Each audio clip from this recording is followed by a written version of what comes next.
Ang pulong Santa Claus nagikan sa Dutch word nga Santa Claus nga naga-refer sa persona ni Saint Nicholas Obispo sa Mira nga kanang lugar karon mo na ang probinsya sa Anatolia, Turkey. Namatay siya ni adtong December 6, 343 AD. Unya ang iyang remains na karon sa Basilica San Nicola, Italy. Unya tungod sa iyang pagkamilagroso ug pagakuyaw nga santos giila siya sa ato ang simbahan nga mao ang patron sa mga kabataan ug patron sa mga sailor. Unya mas nailhan pud ni siya tungod pud sa iyahang pagkamanggihatagon. Unya nakaapil na siya ni adtong First Council of Nicaea. Unya ang nahitabo kay gisumbag daw niya si Arius tungod sa pagpanudlo ni Arius sa dakong erehiya nga si Kristo dili Dios. So ang pangutana karon kini bang Santa Claus nga ato nakita karon mao ba ni si San Nicolas? Kung tan-awon nato ang mga referensya, makita nato nga dili gyud mao kay sa picture pa lang, sa appearance pa lang, ang pagportray pa lang sa iya is dili na mao. Nga naman tungod kay ang tinuod nga San Nicolas is ang iyang pagportray is obispo. Unya pagkahuman ang kining Santa Claus karon is mura lag snowman.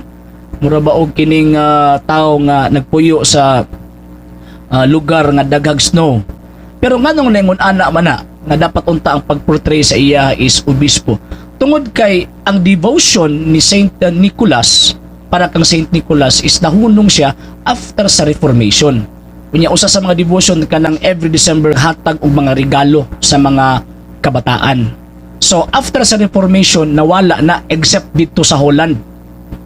Unya ang problema karon kay ang mga protestante nga naa sa tibuok Europa, majority naman, so ang nahitabo is nagalong gihapon sila nga unta naay ingon ana, pero ang problema nila kay dili sila motuo og santos, di sila motuo og obispo, samot nang di sila motuo sa gitawag og pagtuong Katolika.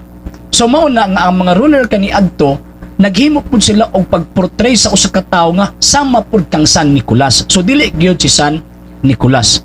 Naghatag sila og pagportray pud sa usa ka tawong manggihatagon, dakong tao, unya pagkahuman na ay bungot nga puti, unya pagkahuman kining friendly kaayo, unya naga riding in a chariot, nagasakay og tawag ining mura og kuan ba kanang na ay gibira sa hayop nga butang nga dito siya nagasakay. Unya giportray siya nga dito siya moagi sa chimney, dito siya maghatag og regalo kay para niya kining maong gitawag og lugar sacred ni para niya.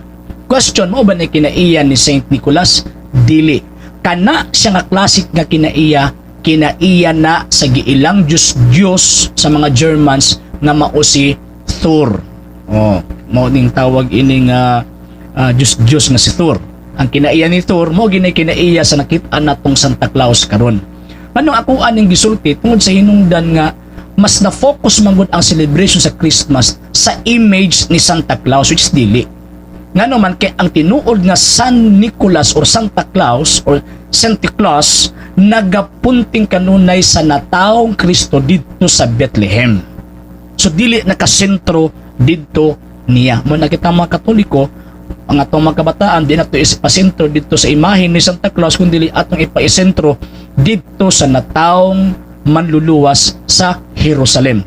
Unya kung siyempre kay pagpunta Santa Claus nagahatag og mga regalo, papangayoon nato og mga regalo nga atong mga kabataan, papangayoon nato dito sa anak sa Dios nga nahimong tao dito sa Bethlehem.